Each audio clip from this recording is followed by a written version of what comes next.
चंचुला के प्रश्न से पार्वती जी की आज्ञा पाकर तुम्बुरु का विंध्य पर्वत पर शिव पुराण की कथा सुनाकर बिंदुक का पिशाच योनि से उद्धार करना तथा उन दोनों दंपत्ति का शिव धाम में सुखी होना।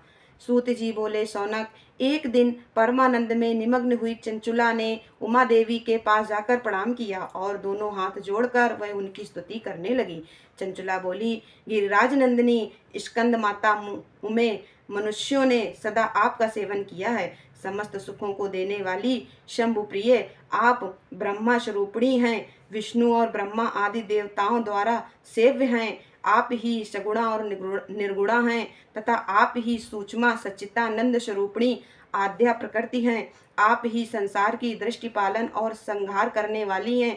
तीनों गुणों का आश्रय भी आप ही हैं। ब्रह्मा, विष्णु और महेश्वर इन तीनों देवताओं का आवास स्थान तथा उनकी उत्तम प्रतिष्ठा करने वाली पराशक्ति आप ही हैं। सूत जी कहते हैं, सौनक, जिसे सदगति प्राप्त हो चुकी थी वह चंचुला इस प्रकार महेश्वर पत्नी उमा की स्तुति करके सिर झुकाए चुप हो गई। उसके नेत्रों में प्रेम के आंसू उमड़ आए थे। तब करुणा से भरी हुई शंकर प्रिया भक्त वत्सला पार्वती देवी ने चंचुला को संबोधित करके बड़े प्रेम से इस प्रकार कहा। पार्वती बोली, सखी चंचुले सुंदरी, मैं तुम्हारी की हुई इस स्तुति से बहुत प्रसन्न हूँ। बोलो, क्या वर मांगती हो? तुम्हारे लिए मुझे कुछ भी अदेय नहीं है। चंचुला बोली, निष्पाप गिरिराज कुमारी, मेरे पति बिंदुक इस समय कहाँ हैं? उनकी कैसी गति हुई है यह मैं नहीं जानती। कल्याणमयी दीनवत्सले, मैं अपने उन पतिदेव से जिस प्रकार संयुक्त हो सकूं वैसा ही उपाय कीजिए। महेश्वरी महादेवी, मेरे पति एक शूद्र जातीय वैश्या के प्रति आसक्त थे और पाप में ही डूबे रहते थे। उनकी मृत्यु मुझसे पहले ही हो गई थी। न जाने वे किस गति को प्राप्त हुए। गिरजा बोली, बेटी, तुम्हारा बिंदु नाम वाला पति बड़ा पापी था। उसका अंतःकरण बड़ा ही दूषित था। वैश्या का उपभोग करने वाला वह महामूढ़ मरने के बाद नरक में पड़ा। अगणित वर्षों तक नरक में नाना प्रकार के दुख भोग कर वह पापात्मा अपने शेष पापों को भोगने के लिए विंध्य पर्वत पर पिशाच हुआ है। इस समय वह पिशाच अवस्था में ही है और नाना प्रकार के क्लेश उठा रहा है। वह दुष्ट वहीं वायु पीकर रहता है और सदा सब प्रकार के कष्ट सहता है। सूत जी कहते हैं, सौनक, गौरी देवी की यह बात सुनकर उत्तम व्रत का पालन करने वाली चंचुला उस समय पति के समान दुख से दुखी हो गई। फिर मन को स्थिर करके उस ब्राह्मण पत्नी ने व्यथित हृदय से महेश्वरी को प्रणाम करके पुनः पूछा। चंचुला बोली, महेश्वरी महादेवी, मुझ पर कृपा कीजिए और दूषित कर्म करने वाले मेरे उस दुष्ट पति का अब उद्धार कर दीजिए। देवी, कुत्सित बुद्धि वाले मेरे उस पापात्मा पति को किस उपाय से उत्तम गति प्राप्त हो सकती है, यह शीघ्र बताइए। आपको नमस्कार है। पार्वती ने कहा, तुम्हारा पति यदि शिव पुराण की पुण्यमयी उत्तम कथा सुने तो सारी दुर्गति को पार करके वह उत्तम गति का भागी हो सकता है। अमृत के समान मधुर अक्षरों से युक्त गौरी देवी का यह वचन आदर पूर्वक सुनकर चंचुला ने हाथ जोड़कर मस्तक झुकाकर उन्हें बारंबार प्रणाम किया और अपने पति के समस्त पापों की शुद्धि तथा उत्तम गति की प्राप्ति के लिए पार्वती देवी से यह प्रार्थना की कि मेरे पति को शिव पुराण सुनाने की व्यवस्था होनी चाहिए। उस ब्राह्मण पत्नी के बारंबार प्रार्थना करने पर शिव प्रिया गौरी देवी को बड़ी दया आई। उन भक्त वत्सला महेश्वरी गिरिराज कुमारी ने भगवान शिव की उत्तम कीर्तिका गान करने वाले गंधर्वराज तुम्बुरु को बुलाकर उनसे प्रसन्नता पूर्वक इस प्रकार कहा। तुम्बुरु, तुम्हारी भगवान शिव में प्रीति है। तुम मेरे मन की बातों को जानकर मेरे अभीष्ट कार्यों को सिद्ध करने वाले हो, इसलिए मैं तुमसे एक बात कहती हूँ, तुम्हारा कल्याण हो। तुम मेरी इस सखी के साथ शीघ्र ही विंध्य पर्वत पर जाओ। वहाँ एक महाघोर और भयंकर पिशाच रहता है। उसका वृतांत तुम आरंभ से ही सुनो। मैं तुमसे प्रसन्नता पूर्वक सब कुछ बताती हूँ। पूर्व जन्म में वह पिशाच बिंदुक नामक ब्राह्मण था। मेरी इस सखी चंचुला का पति था, परंतु वह दुष्ट वेश्यागामी हो गया। स्नान संध्या आदि नित्य कर्म छोड़कर अपवित्र रहने लगा।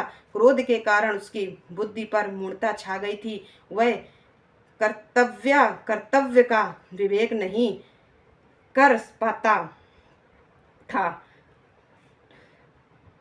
अभक्षय भक्षण, संजनों से द्वेष और दूषित वस्तुओं का दान लेना, यही उसका स्वाभाविक कर्म बन गया था। वह अस्त्र शस्त्र लेकर हिंसा करता, बाएं हाथ से खाता, दीनों को सताता और क्रूरता पूर्वक पराये घरों में आग लगा देता था। चंडालों से प्रेम करता और प्रतिदिन वैश्या के संपर्क में रहता था। बड़ा दुष्ट था वह। पापी अपनी पत्नी का परित्याग करके दुष्टों के संगम में ही आनंद मानता था। वह मृत्यु पर्यंत दुराचार में ही फंसा रहा। फिर अंतकाल आने पर उसकी मृत्यु हो गई। वह पापियों के भोग स्थान घोर यमपुर में गया और वहां बहुत से नरकों का उपभोग करके वह दुष्टात्मा जीव इस समय विंध्य पर्वत पर पिशाच बना हुआ है। वहीं वह दुष्ट पिशाच अपने पापों का फल भोग रहा है। तुम उसके आगे यत्न पूर्वक शिव पुराण की कथा, उस दिव्य कथा का प्रवचन करो जो परम पुण्यमयी तथा समस्त पापों का नाश करने वाली है। शिव पुराण की कथा का श्रवण सबसे उत्कृष्ट पुण्य कर्म है। उससे उसका हृदय शीघ्र ही समस्त पापों से शुद्ध हो जाएगा और वह प्रेत योनि का परित्याग कर देगा। उस दुर्गति से मुक्त होने पर बिंदुक नामक पिशाच को मेरी आज्ञा से विमान पर बिठाकर तुम भगवान शिव के समीप ले आओ। सूत जी कहते हैं, सौनक महेश्वरी उमा के इस प्रकार आदेश देने पर गंधर्वराज तुम्बुरु मन ही मन बड़े प्रसन्न हुए। उन्होंने अपने भाग्य की सराहना की। तत्पश्चात उस पिशाच की सती साध्वी पत्नी चंचुला के साथ विमान पर बैठकर नारद के प्रिय मित्र तुम्बुरु वेग पूर्वक विंध्याचल पर्वत पर गए, जहाँ वह पिशाच रहता था। वहां उन्होंने उस पिशाच को देखा। उसका शरीर विशाल तथा ठोड़ी बहुत बड़ी थी। वह कभी हंसता, कभी रोता और कभी उछलता था। उसकी आकृति बड़ी विकराल थी। भगवान शिव की उत्तम कीर्ति का गान करने वाले महाबली तुम्बुरु ने उस अत्यंत भयंकर पिशाच को पाशों द्वारा बांध लिया। तदनंतर तुम्बुरु ने शिव पुराण की कथा बांचने का निश्चय करके महोत्सव युक्त स्थान और मंडप आदि की रचना की।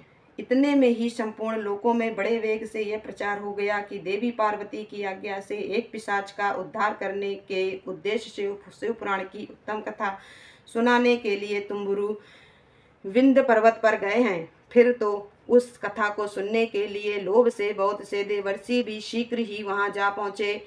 आदर पूर्वक शिव पुराण सुनने के लिए आए हुए लोगों का उस पर्वत पर बड़ा अद्भुत और कल्याणकारी समाज जुट गया। फिर तुम्बुरु ने उस पिशाच को पासों से बांधकर आसन पर बिठाया और हाथ में वीणा लेकर गौरीपति की कथा का गान आरंभ किया। पहली अर्थात विंध्येश्वर संहिता से लेकर 7वीं वायु संहिता तक महात्म्य सहित शिव पुराण की कथा का उन्होंने स्पष्ट वर्णन किया। सातों संहिताओं सहित शिव पुराण का आदर पूर्वक श्रवण करके वे सभी श्रोता पूर्णता कृतार्थ हो गए। उस परम पुण्यमय शिव पुराण को सुनकर उस पिशाच ने अपने सारे पापों को धोकर उस पैशाचिक शरीर को त्याग दिया। फिर तो शीघ्र ही उसका रूप दिव्य हो गया। अंग कांति गौरव वर्ण की हो गई। शरीर पर श्वेत वस्त्र तथा सब प्रकार के पुरुषोचित आभूषण उसके अंगों को उद्यासित करने लगे। वह त्रिनेत्रधारी चंद्रशेखर रूप हो गया। इस प्रकार दिव्य देहधारी होकर श्रीमान बिंदुक अपनी प्राण वल्लभा चंचुला के साथ स्वयं भी पार्वती वल्लभ भगवान शिव का गुणगान करने लगा। उसकी स्त्री को इस प्रकार दिव्य रूप से सुशोभित देख वे सभी देवर्षि बड़े विस्मित हुए। उनका चित्त परमानंद से परिपूर्ण हो गया। भगवान महेश्वर का वह अद्भुत चरित्र सुनकर वे सभी श्रोता परम कृतार्थ हो प्रेम पूर्वक श्री शिव का यशोगान करते हुए अपने अपने धाम को चले गए। दिव्य रूपधारी श्रीमान बिंदुक भी सुंदर विमान पर अपनी प्रियतमा के पास बैठकर सुखपूर्वक आकाश में स्थित हो बड़ी शोभा पाने लगा। तदनंतर महेश्वर के सुंदर एवं मनोहर गुणों का गान करता हुआ वह अपनी प्रीतमा तथा तुम्बुरु के साथ शीघ्र ही शिव धाम जा पहुंचा। वहां भगवान महेश्वर तथा पार्वती देवी ने प्रसन्नता पूर्वक बिंदुक का बड़ा सत्कार किया और उसे अपना पार्षद बना लिया।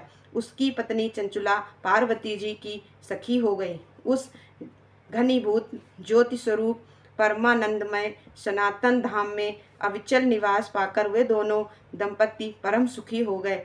इति